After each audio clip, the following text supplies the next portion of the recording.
ginhatagan sang tag 100,000 pesos kada isa ang duha ka mga katapo sang Philippine Navy nga nasamaran matapos ang agresibong aktwasyon sang China Coast Guard malapit sa Ayungin Shoal sa West Philippine Sea sang Hulyo 20. Ginhatag ang bulig halin sa Special Financial Assistance kadungan sang pagbisita ni Presidente Marcos Jr.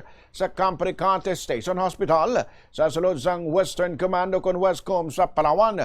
Sunod sa Presidential Communications Office, ginkamusta sang Presidente ang kahimtangan ng Daisiman First Class Underwater Operator Carmelo Abalie kag Private Eric Lasida. Ginpasidunggan man ila kaisog kag sakripiso sa pagdampig sang soberanya sang Pilipinas.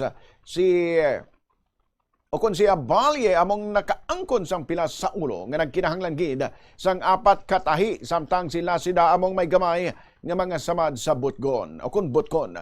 Sunod sa Philippine Navy, pareho silang yara sa estable nga kondisyon. Bilang pagkilala sa ila serbisyo kag kaisog, ginkilala sila kag ginhatagan ni Marcos ang Order of Lapu-Lapu. Ay ila nabaton nga 100,000 pesos kada isa ang separado pagid sa benepisyo nga ginahatag sa idalom sang Comprehensive Social Benefits Program sang Armed Forces of the Philippines.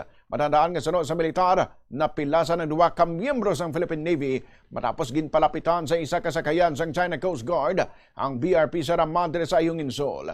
Sang ginsaway ini sa mga Pilipino nga soldado, ginaligar nga ginhampak sila sa mga personnel sang China Coast Guard gamit ang kahoy nga baton nga nagresulta sa ilang mga samad kag pagkaguba sa ila rubber boat.